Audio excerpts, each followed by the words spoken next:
Okay, my name is Marvin E. Johnson, Yeah. And where you're from. and I am from South Orange.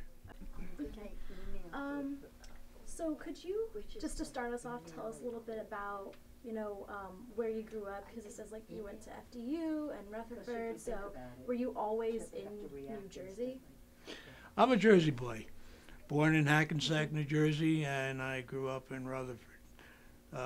First 2 years from birth till second year of age, I was in Hackensack with my parents, and then they moved to Rutherford. Okay, great. And then, so it says at the age of 13, you became a true Christian. So were you a confirmed Christian, or were you affiliated with a different religion? When I accepted Jesus Christ, I was 13 years of age, went to church. I was 1954, May 1954. Had no idea that I was going to join, and I felt something that just moved me out into the aisle. Next thing I know, I was walking up, and at the age of 13, I said I wanted to become a follower of Jesus Christ. Okay, and that was just kind of like an in-the-moment thing, I guess? A feeling that I received within myself, and I would say that perhaps if you were to interview others, they would probably say something similar. It was something that I felt, and I just moved forward at the end of the service where there was an invitation to join the church, and I joined Honorary Baptist Church in Rutherford. Are you still a member there, or have you went to other churches and become members in other places? I did change from becoming a Baptist at the age of 16. My mother's side were Baptists, and my father's side were Methodists, and I felt a need to make a change at age 16 based on what I had observed for the religion that was offered from the Baptists and the Methodists, and I converted to becoming a Methodist, and I have been a Methodist ever since. Oh, okay. So it's a very interesting change. It feels like you've experienced a fair share of different religions. I have. It's been a good experience for me. Okay. So that being said, one of the big things that I did want to I was curious about, because I saw this and I had no idea, is it says you wrote a book. I did. I had an inspiration to write a book, I would say really in my teens. And the more that the burning bush, so to speak, in me said that you wanted to write something, I felt at the time that it was a timely thing about age 20, 21. And I wrote my book called Desire Under the Sun USA, which is still, I understand, out there on the internet, and you can find it on Amazon.com. That's great. But what was it? Can you tell us a little bit more about it? What was it about? What the process was like getting it to a book and getting it published? Not an easy thing to do, particularly if you're a first-time author. I had the opportunity for exploring the various possibilities that way, but to just give you a little background on the book. It's a nonfiction book to which I felt a need to be able to explain who we are. And at the time that I wrote it, it was during the civil rights movement that was moving forward in America. There was still a time of segregation at the time, and also, although I had the great opportunity of attending Rutherford High School, which was a high school that I was often either one or the only, at that time we called ourselves Negroes. I was the only African American in the classroom. That, along with other things that had happened along the time, particularly during my senior year of high school, I felt a need where I thought I wanted to go into medicine. That, coupled with some other things that took place, I decided to sit down and write. I did. It told the story about who we are and why we are the way we are as individuals, and at the same time, why, in many instances, America happened to show the face that it did at that time. And I felt it was something in writing that I could tell my story that would perhaps resonate throughout the United States. And apparently, although it wasn't a bestseller on the New York Times list, it did go into a lot of households nationwide, including the White House. Really? It made its way to President Johnson's area. Huh.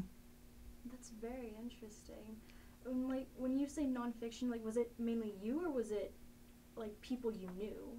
It was primarily a story about me, in terms of reflecting upon how we, if you read the book, it would say, oh, okay, you know basically how you are born, you grow, things that occur within your life that help to change your view of what you're all about as an individual. And it's a good introspective look at oneself.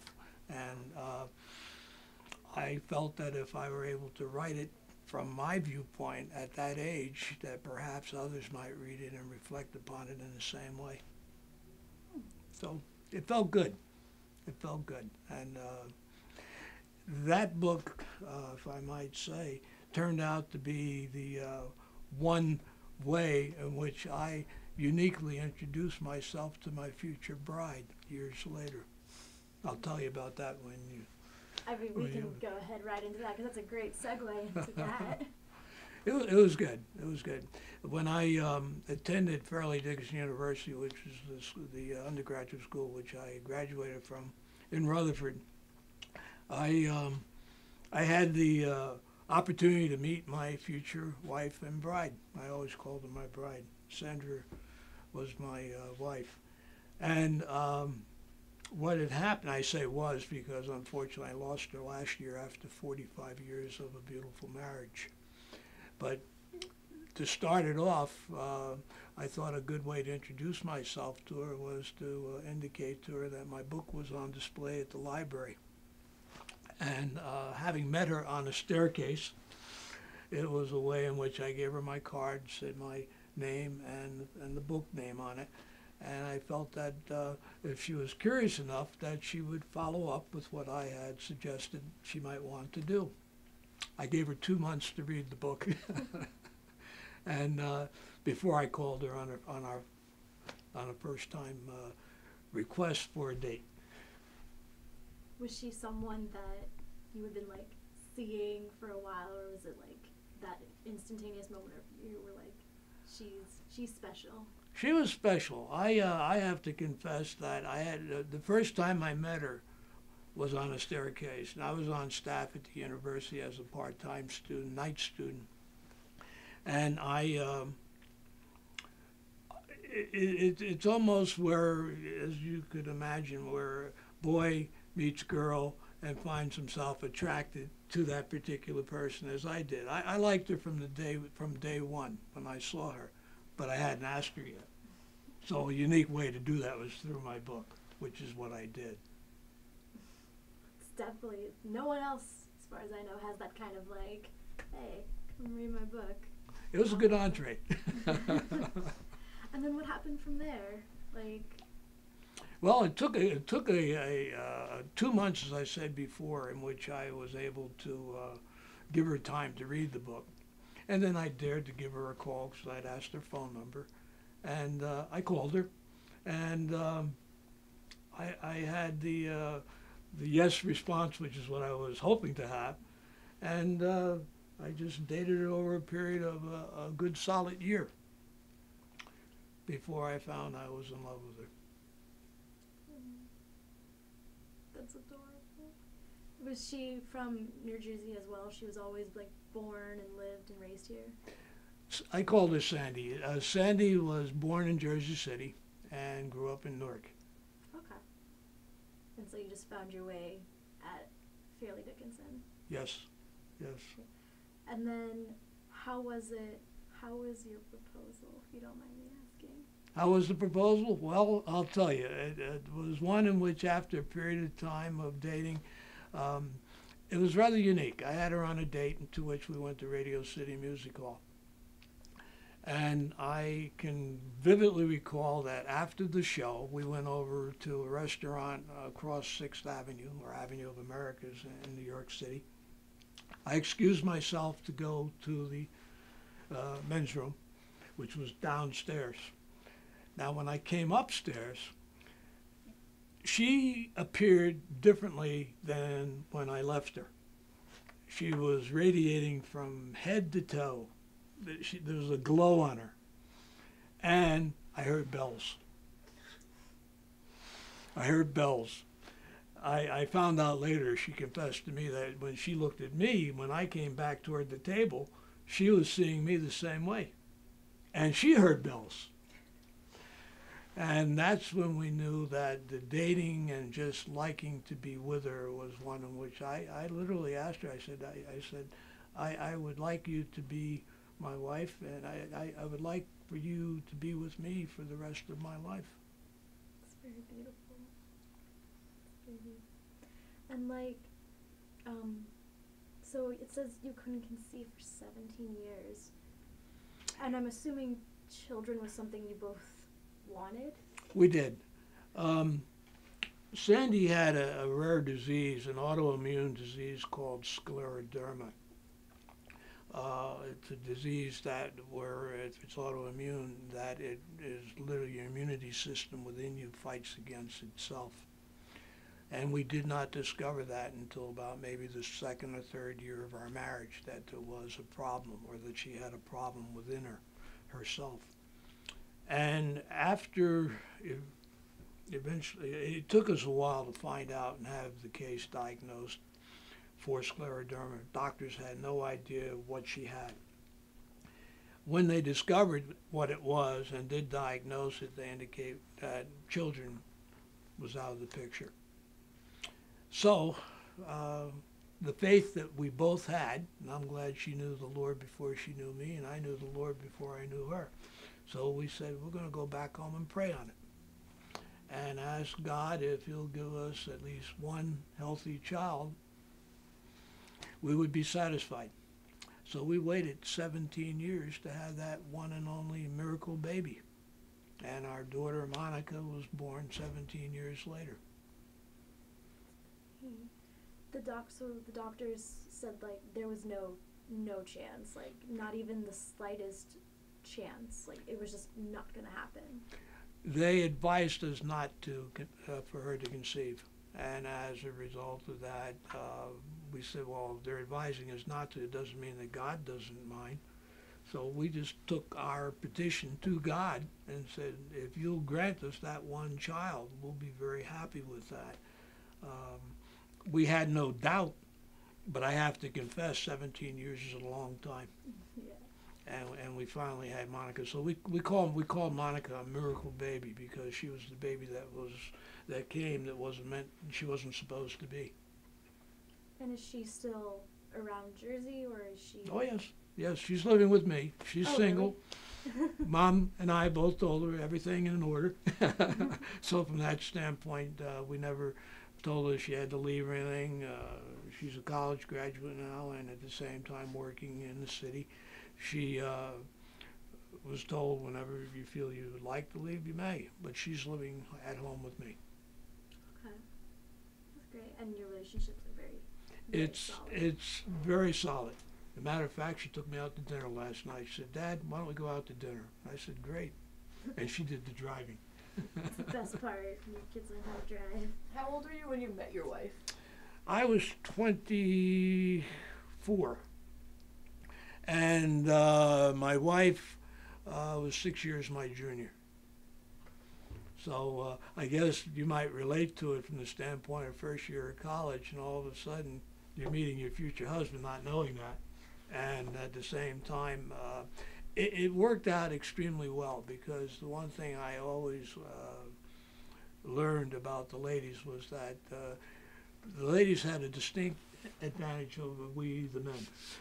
And the gap in years was necessary for the maturity level to be an equal, to have us equally yoked, and we were. I may have been 6 years older than she, but she was my equal in every respect. And man, oftentimes her thinking was even more advanced than mine. So if you were 6 years her senior, were you a student when you met her, or were you just Yes. working there? Okay. I was a night student at the time. For my undergraduate degree, I went nights.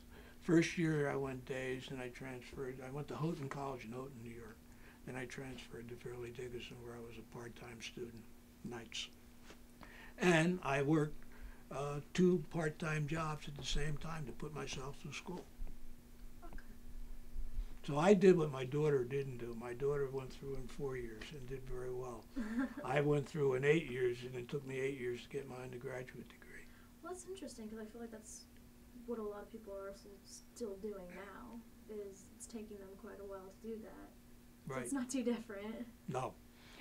I think what's significant for anyone who knows what higher education is all about is that when looking at, as I did, I looked at that piece of paper that said for anyone who had a degree, all the rights and privileges thereof. It says it on every degree, no matter what college you go to. It gives you an advantage, particularly when you go into the workforce. It gave me a distinct advantage because at that time, being one of color, I needed that extra booster shot academically, educationally, to advance myself, and it paid off handsomely down through the years. I was actually just going to say, how was it being at college during that time? Because, you had mentioned how you went to Rutherford and how it was a predominantly white environment and you were someone of color. So how was it growing up and going to school around that time? Like, did you struggle more, or was it somewhat more of an easy time than other people have had? Let me say that for me, I didn't face discrimination in forms of Marvin, you can't come here, you can't come there. I had many white friends that in many instances surrounded themselves with me, went to the birthday parties at their homes, and I played football, high school football, until my junior year. They were very protective of me. Don't bother Marvin. And I found it very comforting because it helped me to know how to function in a world where if you were at that time a person of color, you needed to recognize certain factors. One of them was academically being there. I got an excellent education. I learned English, the King's English, in the way where it was drummed into me, in a way where I knew it well. I was college preparatory in high school. That helped me a lot. So I went to college. I know the typing course that I had taught me how to type. I was an A student in typing. I did well with it. Other courses I had were not difficult. And it was an advantage for me because I excelled. I was on the student council. I played sports. Academically, my grades were always good. So I knew how to do what to do. My parents backed me up tremendously in terms of making sure they were there at the PTA meetings in school. So that when I went on to college, although college is I would say, a difficult step for some because now you're not under the tutelage of parents helping you out. You're on your own. And you find out when you are with your friends or so-called friends, some of them are not as focused as you may be in terms of what you need to get to that last point in college, getting your degree. It worked for me very well. Quite differently than perhaps I might have had if I were, let's say, in a predominantly black school at the time. Although my wife, she graduated from Weequahic High in Newark. At that time, was beginning to have a little bit of a transition where you had more of the Negroes at that time coming in. So African Americans were coming in. But Rutherford High, when I graduated, I was one of 3 blacks graduating with a class of a little over 100. So I had a good, I would say I had a good high school experience. I had a good transition to college, and it helped me a lot. Were you ever nervous, or like was your parents ever nervous or worried about sending you to a school like that where you were one of three blacks? It never really occurred to me. My parents were involved. My mother was involved in the school system in terms of the PTA, and also the one regret I did have was that, because I have one sibling, a sister, so I did well academically. She did well as well, but they always measured my sister on the basis of how brother came through. You know how that works in terms of a sibling following an older sibling. It can be difficult for that one following, and while it was a little bit of a handicap for her, and she didn't desire to move on academically beyond high school, what has been good, evolving right through today, we're very close, my sister and I. Can you tell me a little bit more about your family? Well, Mom and Pop, as I call them, and I'm glad I had distinguished that before I met my wife, because when I married my wife, and I'll go back to my parents in a moment, I had the blessing and fortunate position of being able to call my mother-in-law Mom and my father-in-law Dad. So that distinguished between Mom and Dad and Mom and Pop. Mom and Pop were my parents, Mom and Dad were my in-laws. My parents, they were Jerseyites as well. Mom's still living today. And my father went home to be with the Lord back in 2007. The heritage that I had was very rich in terms of how it came about, because at the time of my parents raising me, I had the blessing of having 5 grandparents living at the same time in Hackensack. My paternal grandparents were living, my maternal grandparents were living, and my paternal great-grandmother was living. And I didn't lose my first grandparent until 1964. So it was, I had a very rich situation. When we had Thanksgiving, it was a very large circle of family. When we had Christmas, a very large circle of family. And so I had good feedback in many, many respects. I was the first college-educated individual in the immediate family, and for really all the family itself, although I had a cousin, a first cousin, who was an RN, but I was the first one out of all the, I was one of 10 grandchildren. So I was blessed to be able to move forward academically and to graduate as well. Pop was good. He did manual labor. He worked in the tire industry. My mother was an organist, and also up until a few years ago was an organist of her church. So she was musically inclined and did play the organ. Marlene, my sister, she went on to, she married at an earlier age than I did, but it was a good knit family. And all Christian. Okay. So you said your mother was an organist. Mm-hmm. Did you ever find yourself or think that you would be doing the same thing, like you would have that same like music passion growing up, or were you kind of wanting to explore other places? Well, Mom being Mom, she did want me to know how to play the piano, and she had me involved in learning how to play the piano and to read notes. So I had that for a period of time, I would say up to my teens, and then the passion was not the same as what Mom had.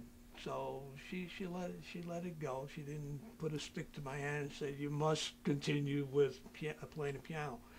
And also, I had learned to play the violin during my school years. So it was good for me in terms of learning how to appreciate music. I still appreciate good music today, although I may be inclined to listen to some progressive jazz. I am classically inclined, where I enjoy classical music extensively. So when I listen to Handel or Rachmaninoff or whatnot, I know what I'm listening to, and it feels good to be able to appreciate that type of music. Do you ever attend any of like the music series that they have at SOPAC? I haven't gone there. I have gone to New York. I have gone to Carnegie Hall, been to the, what do you have there? Where you have everything in New York in terms of Symphony Hall, et cetera. So, Lincoln Center. So in that regard, I have appreciated music quality coming through there, and other venues as well. Okay. So going off of that, because now you did learn music and you appreciated it at a young age. So you, at one point, were learning music. You wrote a book. You were working at the university, and I believe you also worked in a hospital. Where was that because you wanted to try everything, or was that because maybe you didn't exactly find your niche and what exactly you wanted to do?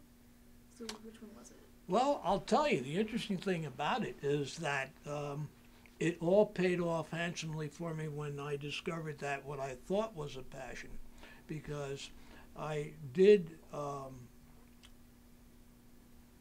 during my high school years, play football, realizing that although I had good speed, my height was not as such where I wanted to pursue it beyond high school.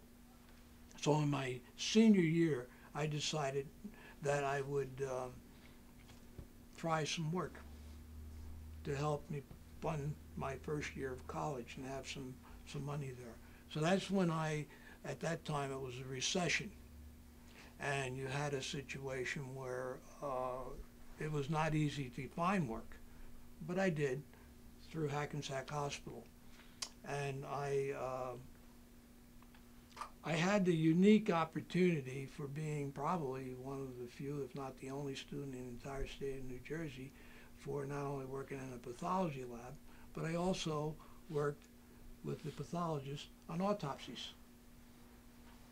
So I had the unique experience at age 17, 18, right through to age 21, working in the morgue. And I thought I had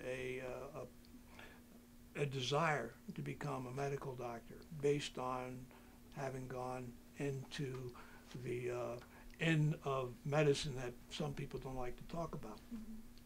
It didn't bother me.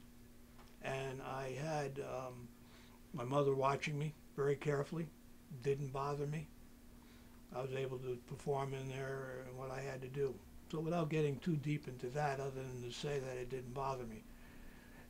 Academically, I found that as I grew in college for pre-med, that academically it was very difficult for me, and I had to recognize that. It was not an easy transition for me, and I recognized it more when I, at the time, studied with who was to be my best man, and he went on to become a surgeon for the Navy's Blue Angels in ear, eyes, nose, throat. He could study and flip the pages and come out with straight A's. I was struggling to keep a C. So academically, I realized it was not my forte. It was not something that it was meant to be. It did teach me how to work under pressure, because subsequently when I transferred into the business arena, I learned going in and being a first in many instances, because my first career was in banking. I became the first black executive management trainee at National Newark and Essex Bank in Newark. So there I was going into an arena that I was familiar with in terms of being the only black. And I was able to go through that with no difficulty, and how to learn how to work under pressure. So you could say what I learned from the medical experience at Hackensack Hospital taught me how to work under pressure. Mm-hmm. And that was a lot of pressure, because you also had the visual and you also had the olfactory. So from that standpoint, I had no difficulty being able to move through an area that we were not involved. Oftentimes, if you saw someone on a bank, on a platform of a bank, you would not see a black person or any person of color. They'd be there for janitorial purposes. But I had learned how to become a commercial banker. And that's where I subsequently did my graduate work at the Estonia Graduate School of Banking at Rutgers University, in which I graduated there as the chairman of my class. Wow. So a lot of that which I had taught me how to persevere and how to do what I had to do, and to know how to focus. But I did it with a spiritual component that has, to this date, assisted me on how I relate to people. I think that's so interesting, and I think it's another thing that's very interesting is that you were able to find something after pre-med, because I know just from like personal experience, a lot of people who are going down that road who do like physical therapy or medicine, they have been doing it for so long that once they do have that moment of realization that this is not for me, like I'm struggling really hard, I just can't do it, are able to find something after. Like they struggle because they've been doing it for so long, like they don't know where else to go. So I find it very interesting and like amazing that you were able to find something else, so from what it seems, so quickly, right? Well, it was a transition that I had to really do a lot of deep thinking for myself, because I think one of the first things that, something that I thought I wanted, I was confirmed within my thinking that it didn't bother me. The blood and guts end of it did not bother me at all. I was able to deal with that with no difficulty. But also all along the way, because I had become a Christian at age 13, I had that spiritual burning desire within me that helped me not only to focus, but to drive me forward. And it helped me when I met my wife. It also helped me, unfortunately, when I lost her last year, which was very difficult because I lost her after 45 beautiful years. And that's a long time, I think, to really say that you were married to someone. In fact, she being a teacher, students on occasion, she was a secondary educational teacher, she would have students often inquire about her husband. And they would wonder how long she had been married. And she could say she was married X number of years. And they would be amazed. How could you be married to one person so long? Well, because we were equally yoked. And we knew it. And the love that we had for one another was something I look forward to seeing her in the future. Because she told me how much she loved me. And I always told her how much I loved her. And I still love her to this day. That hasn't left. I just don't have her in my presence, physically. And is that something that helped you reach out and like find SOS, or were you always kind of like, despite, growing older, you were always very much like wanting to get out there, wanting to keep going, wanting to like get involved? My mind has always been continuously going. We're here for a purpose. I know that. I recognize that. I recognize that in my life there is a God. I recognize there's a Holy Spirit that works within me and all people who believe in Him. He never said we had to understand. I by faith accept the fact that Jesus is Lord and Savior in my life. So I have no problem saying that. And I'm thankful that I can, because it helped me when I was married all those years. And planting the seed for core values into our daughter, which has been a beautiful feedback for me now. You can't buy that. You can't buy a daughter's love. You have to put it in early on. And I found out when she confessed before an audience some time ago how when she goes on a date, I had no idea she's measuring all the guys based on what Dad was all about to our mother. Mm-hmm. And so it works. And I'm thankful for that. I'm thankful for that.